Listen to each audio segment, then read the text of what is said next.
the 1996 FIA World Rally Championship. 9 events which span the globe and provide one of the toughest tests of man and machine. Round 1 was held in the frozen north of Europe, the International Swedish Rally.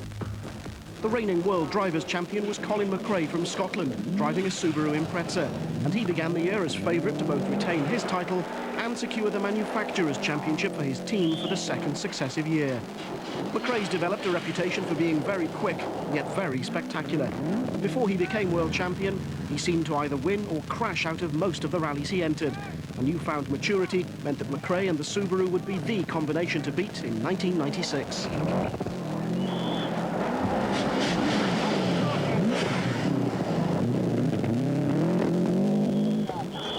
This year, Toyota were excluded from the Manufacturers Series, but that didn't stop the 4 times world drivers champion Juha Känkkönen from tackling several events in a privately run Celica. Although he wouldn't contest every round, his years of experience would often show the younger drivers the way to go. One of the biggest surprises of the winter had been Carlos Sainz's decision to move to the Ford team. Ford hadn't won a round of the championship for 18 months, but Sainz was out to prove that he was the man who could change the team's fortunes. He began superbly and very nearly started the year with a win, but eventually had to settle for 2nd best in Sweden. Rasante 2 veces, 1 corto, izquierda buena más ojo, poco tarde de tierra. 2 veces, 1 corto, izquierda buena más ojo, poco tarde de tierra. Mierda, Luis. Vale, tranquilo, que va muy bien. Victory in Sweden went to the man who so nearly won here last year, Tommi Mäkinen from Finland, driving a Mitsubishi Lancer. In 1995, team orders meant that he'd finished 2nd, but his win had more than made up for that disappointment. Mäkinen had served notice that McRae and Subaru wouldn't have things entirely their own way for the remainder of the championship. 50,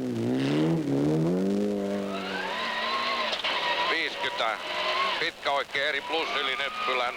Huomio 70, pitkä oikein nopea. We had a good balance between everything, between suspension, transmission and tires and everything, and we made our spikes in Finland, and the spikes were working very well. From one extreme in temperature to the other for round 2, the Safari Rally in Kenya. The longest, toughest and normally driest event in the series was hit by heavy rain in the weeks before the rally, making conditions even more difficult than usual.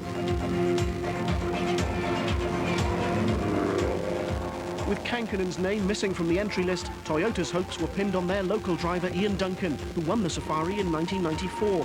He drove a steady, undramatic rally to finish in 3rd place, despite occasional and uniquely African hazards like this.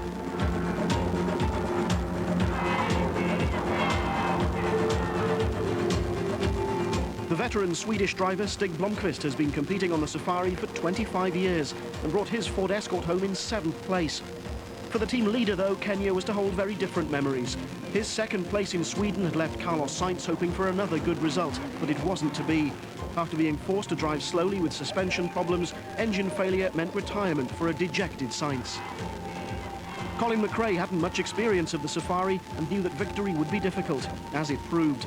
Despite setting some stunning times, this event is more of a marathon than a sprint, and McRae would finish in 4th place behind Duncan. But the Safari was very nearly won by a Subaru. McRae's teammate Kenneth Eriksson led the rally after the first day and was challenging for victory up until the last morning. On only his 2nd rally for his new team, Eriksson had come to terms with the Impreza. He'd finished 5th on his home event in Sweden and came close to winning in Kenya. Just how hard he was trying could be seen by the state of his brakes on the final morning. The performance of the rally, though, came from Tommi Mäkinen. His victory in the frozen forests of Sweden had been widely predicted, yet he won the Safari at his very first attempt.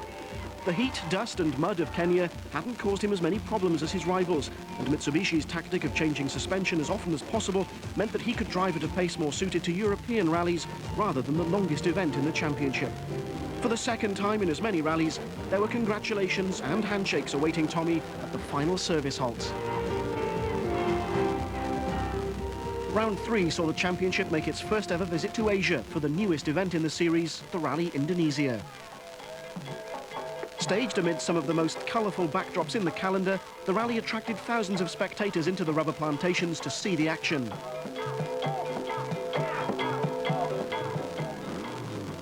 Following his 2 victories, Mäkinen started Indonesia with a massive lead in the Drivers' Championship. He wouldn't extend it, though. tekee eri. Oi.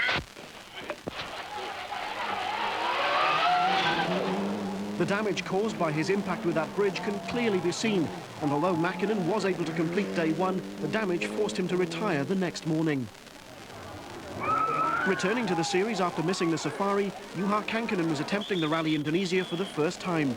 The Finn was finding the narrow, slippery mud road something of a disadvantage in the wide Toyota, although once Mäkinen retired, he was able to challenge for the lead. A heavy landing on the morning of the last day meant that he'd finished third.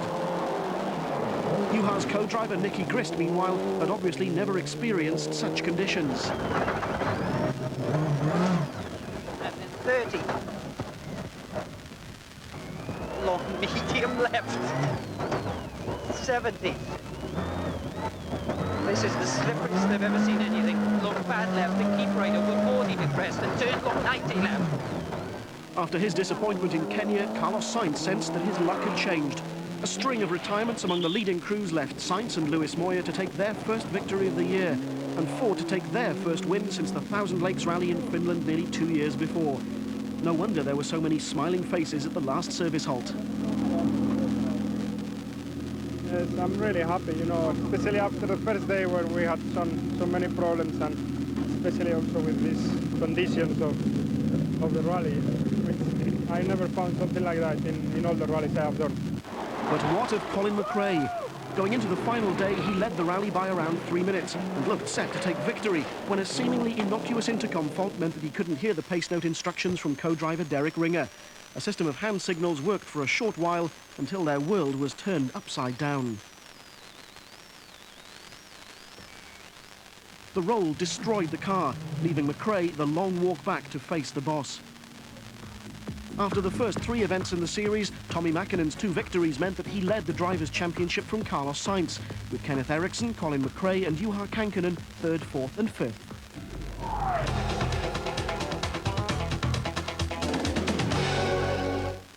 Two of Hollywood. Round 4 was another scorching hot event, the Acropolis rally in Greece.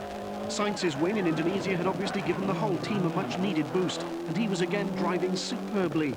He was second fastest on the very first stage, but then lost a little ground and dropped to 3rd, which is where he finished the rally 2 days later. Of the 4 events, a first, a second, and now a 3rd meant that he was still well placed in the championship standings. The driver who edged past Sainz to take 2nd place was Tommi Mäkinen. That close encounter with the bridge in Indonesia, now long forgotten, Mäkinen was again showing the kind of form which had brought him wins in Sweden and Kenya. Here in Greece, though, the rough stages ended his challenge for victory.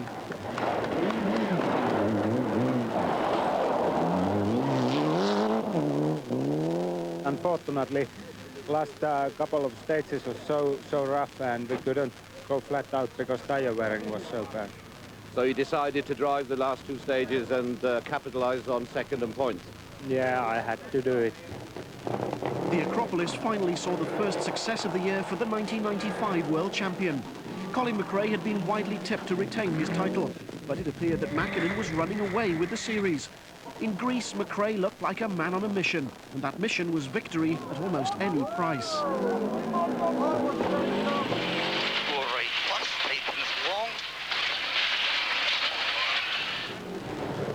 Despite a last-minute scare with a prop shaft bearing, McRae's winning margin over Mäkinen was 50 seconds. Back to normal. Yeah, relieved. Is it a tough rally for you? Yeah, very hard.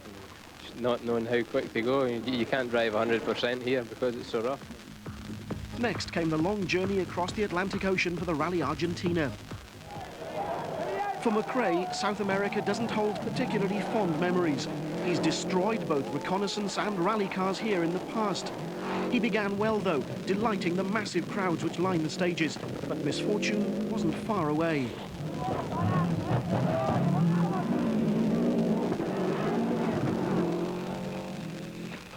On the 6th stage, the Subaru clipped a bank and rolled over. The engine was damaged and gave up within feet of McRae restarting. Another big accident meant his 2nd retirement of the year. For the Ford team, Argentina held decidedly mixed blessings. While the spectators cheered for Sainz, a string of mechanical problems were costing vital seconds. Bruno Thierry from Belgium, driving the second Escort, suffered his share of failures and breakages too. He'd rejoined the team on the Acropolis rally and hadn't had the best of starts to his programme. In Argentina, he recovered well to finish in 5th place, the frenzied work in the service areas giving a clue to his misfortunes.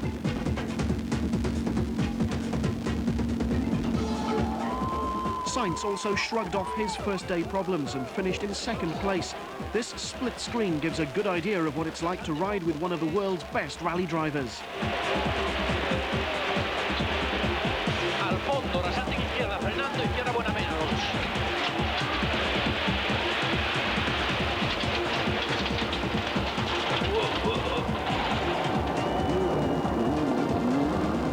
But once again, it was Tommy Mäkinen's Mitsubishi Lancer which claimed victory. With McRae retiring on day 1, Mäkinen was able to take a seemingly easy win. 1 minute and 35 seconds, his winning margin.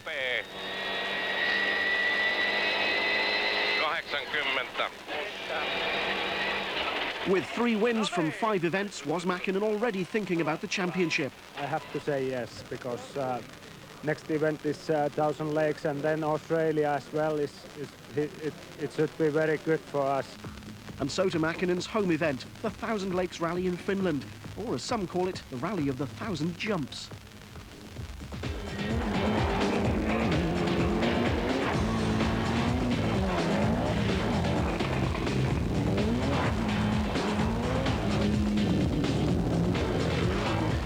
Juha Kankinen had no intention of letting Mäkinen dominate the rally.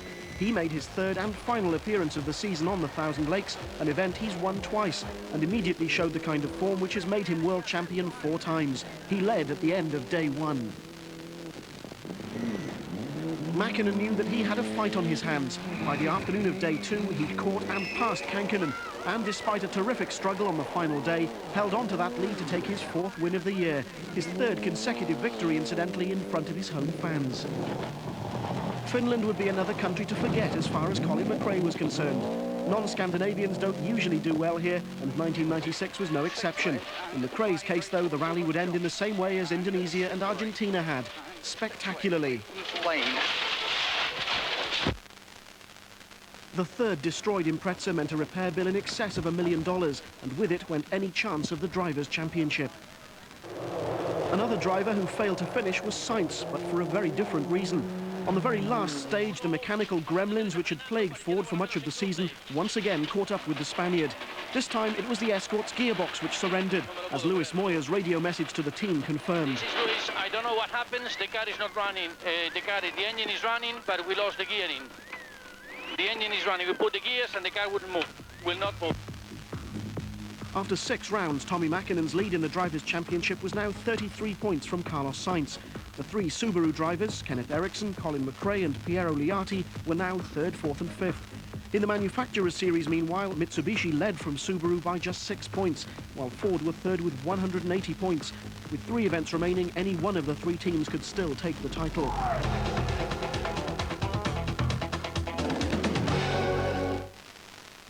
Now for Rally Australia, round 7. Just as in Kenya, heavy rain had turned the normally dry and dusty stages into muddy tracks. Tommy Mäkinen was the first to sample the massive Bunnings forestry complex in the rain. He'd been warned to approach the famous water splash a little more cautiously than usual and went through at walking pace. With Mäkinen safely through, it was the turn of his only real rival for the Drivers' Championship, Carlos Sainz. He, though, tries to drive through a little more aggressively, with almost inevitable results.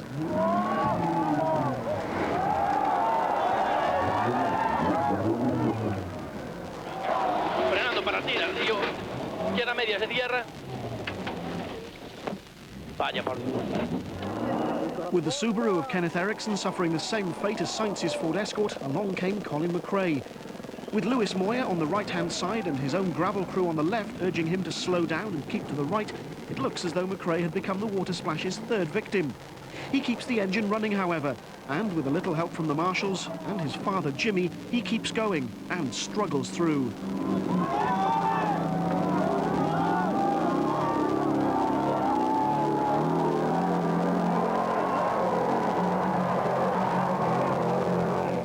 As McRae passes his teammate stricken Impreza and Sainz's car, the look on Sainz's face tells the story.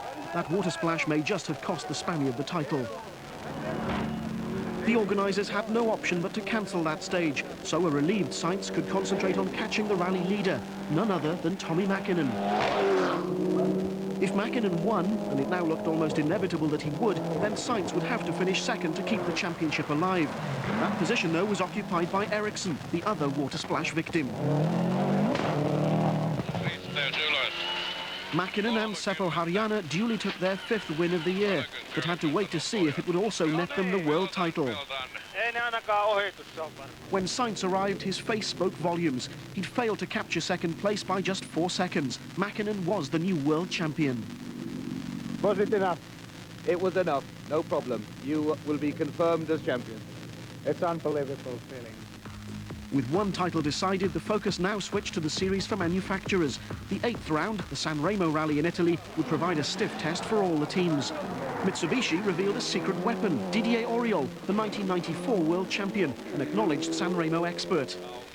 That didn't help Mäkinen, though. His rally lasted just over a kilometre.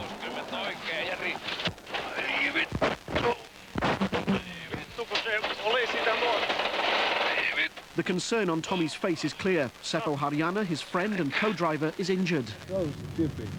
I was just following notes and shit. 1.5 kilometers from the start. Yeah, it's unbelievable. With Mäkinen gone, the ever-spectacular McRae knew that victory should be his for the taking. San Remo's unique split format, 2 days on gravel, 1 day on tarmac, suited the Scotsman perfectly. Carlos Sainz, though, obviously had other ideas. As the rally entered its final day, just 32 seconds separated him from McRae. Without Kankkunen, Toyota team honours were upheld by the young Belgian, Freddy Loix.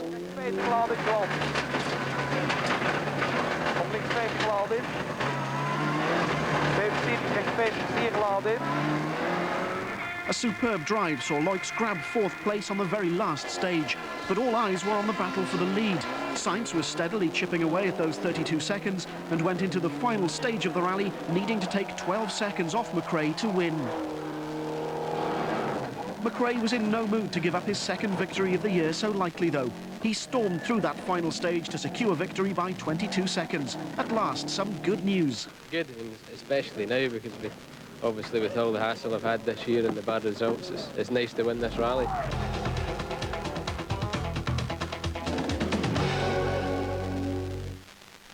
Coming up on Rally Catalunya in Spain would decide the manufacturer's title.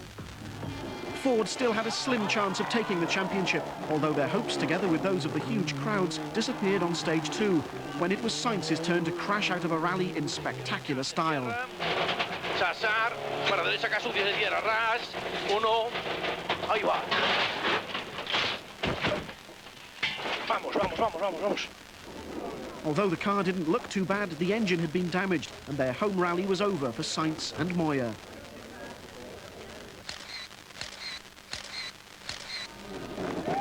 Bruno Thierry was then left as the sole surviving Ford team driver.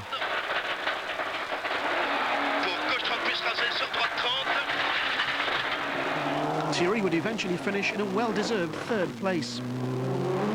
The Formula 2 World Championship for 2-litre, 2-wheel drive cars would be taken by Seat, despite their team leader, Jesus Puras, giving them the odd scare. Tommi Mäkinen, without the faithful Harjanne by his side for this one event, seemed to have lost his touch.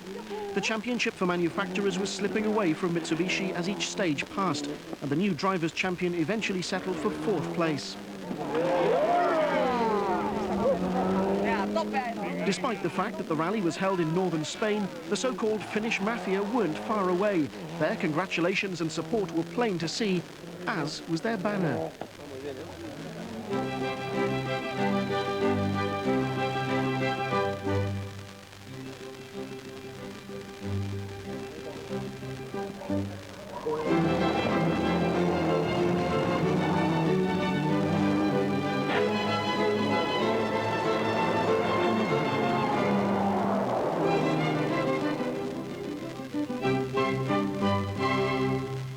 Mitsubishi might have lost one championship, but in the series for Group N cars, the showroom class, both the leading contenders were driving Lancers. Uwe Nittel from Germany had come close to securing the title in both Australia and Italy, but here in Spain he led the group until the last day. A slow puncture on Nittel's car allowed Uruguay's Gustavo Treyes to take the lead and the World Championship. It had been a tremendous battle which had lasted for much of the season, very much like the Group A struggle between Mäkinen, McRae and the others. Talking of which, by the final day, Subaru Imprezas were first and second.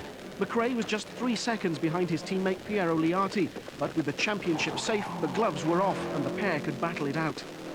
By the time Liati started the last stage, McRae had passed him. Despite a terrific drive over the final 36 kilometres, Liati could do nothing about the situation.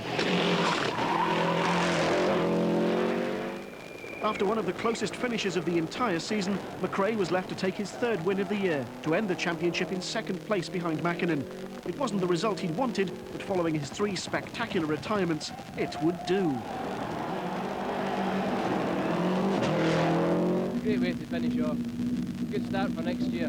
David, yeah, so you must be pleased would be an understatement. Well, yes, you know, but to be part of such a drama as this is what all World Championship rallying should be about. Right to the wire, decided over a handful of seconds on the last stage.